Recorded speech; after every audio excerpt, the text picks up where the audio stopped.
This year, for Project for Awesome, Staples Nerdfighters is supporting the Narcolepsy Network. Narcolepsy is a sleep disorder characterized by excessive daytime sleepiness. Narcolepsy decreases your NREM sleep, or non-REM sleep, or non-rapid eye movement sleep, which means that you're tired.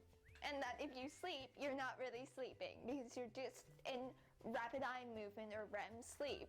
Now that I have all of my medications and stuff sorted out, being in school is less terrifying because I can actually focus on what's going on and not be, falling asleep during my midterms. Because that happened. Yeah, I fell asleep during my Chem midterm and my Chinese midterm. It was bad.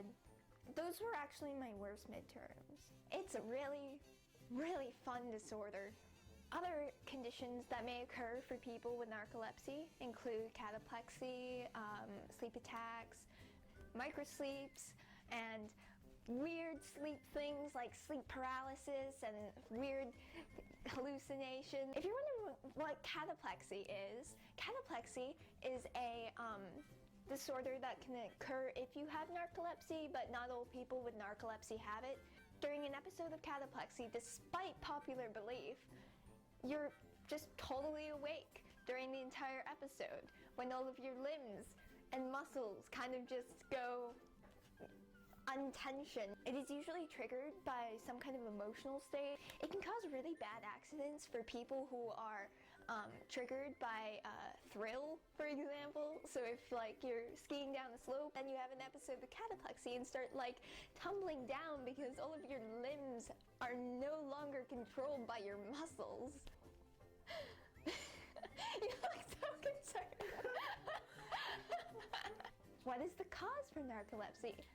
We don't really know what the cause for narcolepsy is. For people with narcolepsy and cataplexy, it is actually an autoimmune response that kills cells in the brain that make hypocretin, and it results in a noticeable decrease in hypocretin molecules in the spinal fluid.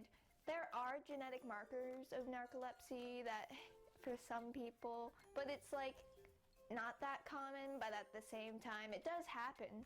With cataplexy and narcolepsy, it's okay, so at least we know that. But for everyone else, it's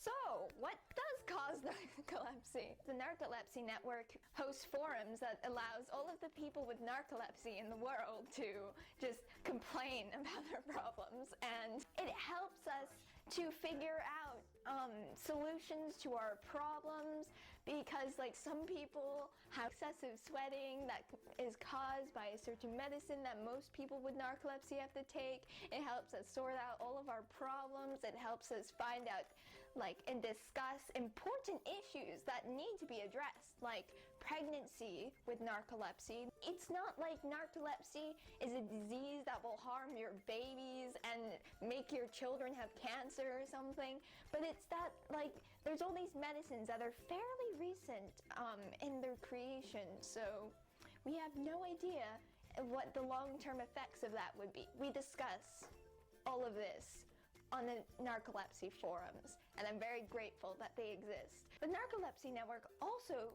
promotes research and raising awareness. Research for narcolepsy will also help us to understand the brain better. We know some things, we know all the different lobes of the brain, we know some of their functions, but we don't know a lot about the rest.